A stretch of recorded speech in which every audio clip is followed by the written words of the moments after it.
Fala, Rovai, o editorial Fórum 11:30. Curta, compartilhe, fique membro, fique membra, fique membre.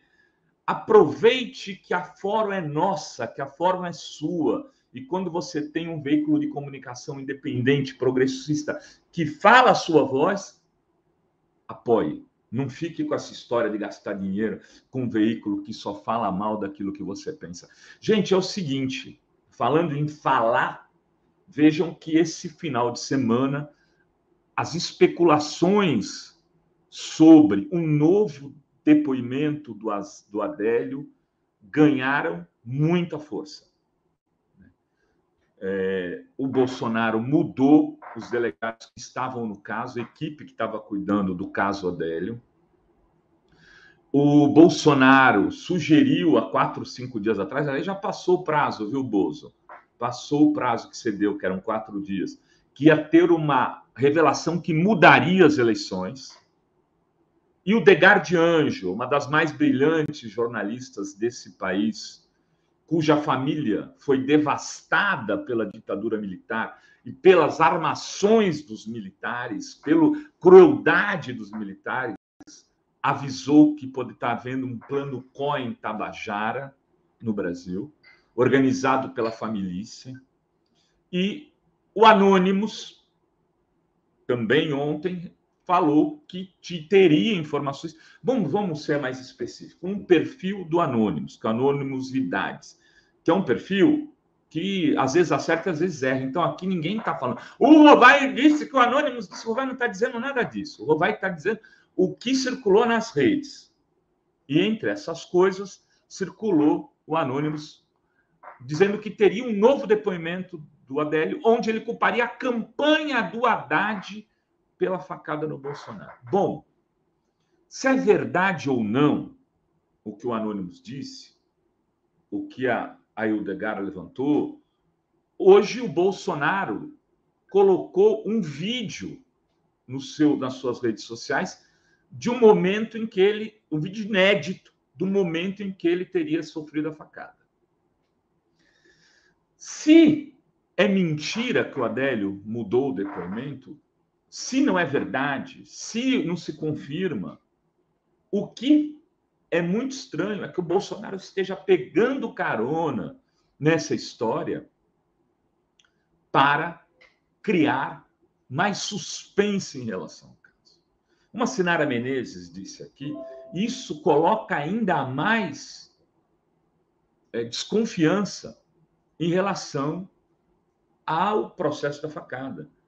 Porque se o Adélio vier mudar de opinião agora, às beiras de uma nova eleição, para poder ajudar o Bolsonaro, pode significar que ele está envolvido em toda a trapaça da facada, como diz o documentário do Joaquim. Uma faqueada no coração do Brasil. Aquele documentário é muito polêmico, tem gente que acha bom, tem gente que acha um lixo, tem gente que acha revelador, tem acha que... Enfim, mas ele coloca muitas dúvidas pertinentes em relação àquele processo de investigação. Vejam, não está comprovado que não houve facada, muito pelo contrário, o documentário não chega a essa resposta. O documentário trabalha com buracos investigativos.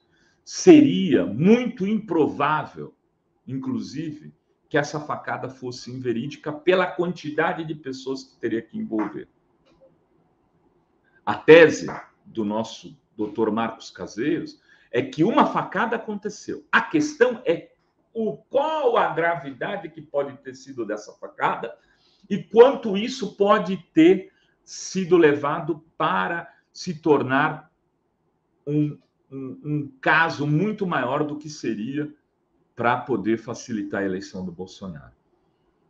Enfim, ontem eu fiquei sabendo que por o Fórum estar divulgando esse tweet do Anonymous, por a gente estar dando voz a essa especulação, e é uma especulação, aqui não estou negando isso, em alguns grupos de WhatsApp, petistas estavam muito bravos com a Fórum, porque onde já se viu abrir espaço para isso, isso dá ideia dele. A questão é a seguinte: se porventura isso viesse a ser feito agora, ou se isso estava sendo construído, a gente está avisando antes. E a tendência é que vai virar uma grande... uma história já desmascarada por antecipação. Eu sempre digo, entre outras coisas, o jornalismo existe para tocar o sinal de alarme. Não é fazer alarmismo, mas é para avisar ao público que pode acontecer alguma coisa ali na frente. Eu me recordo dos dias que antecederam começou-se a especulação a partir da China do Covid, do que viria a ser. Fui xingado aqui, tinha gente dizendo: eu sou não sei o que da USP, da área de medicina, o que você faz é um crime, falando que vai morrer muita gente de Covid. Nunca mais apareceu. Ou se tá, fica escondido. O cara deu uma carteirada imensa, porque, segundo ele, eu estava fazendo alarme sobre a epidemia do Covid. O alarme que eu toquei lá atrás, talvez não tenha evitado a quantidade de mortes que eu gostaria que evitasse, mas talvez levou muita gente que estava no chat a tomar mais cuidado. Isso foi importante, e mesmo assim morreram 600 e poucas mil pessoas. O que está acontecendo nas especulações que hoje rolam pelos bastidores do caso Adélio já merece sim destaque na mídia e merece sim apuração. É preciso saber o que esse novo inquérito está fazendo, o que os delegados que foram colocados por Bolsonaro estão fazendo em relação às investigações de Adélio. Por que o Adélio e essa investigação não vem à tona da maneira que viria? É preciso urgentemente cobrar a responsabilidade da Polícia Federal sobre esse fato. O PT tem obrigação de fazer um requerimento pedindo ao PF para que se esclareça essas suspeitas que estão pairando sobre a questão da facada. Ah, mas o PT não tem que vestir a carapuça. Está na mídia, tem gente falando, tem jornalista como o Degar levantando a história. O que é a história essa? Tem que cobrar sim, urgentemente. Não duvide da capacidade da família Bolsonaro e dos militares fazerem armações como essa. A história do Brasil é repleta disso. O caso da própria Zuzu Ângelo, que morreu de um acidente de carro dentro de um túnel. O caso de Carlos Lacerda, de Juscelino Kubitschek, de Jango, né? E tantas outras trapalhadas, como a do Rio Centro, que eles tentaram explodir uma bomba para culpar os terroristas. Quem não abrir os olhos em relação ao que pode vir está sendo simplesmente ingênuo. Era o recado que eu tinha para hoje, para aqueles que criticaram a Fórum neste final de semana. Beijos e beijos a todas e todes.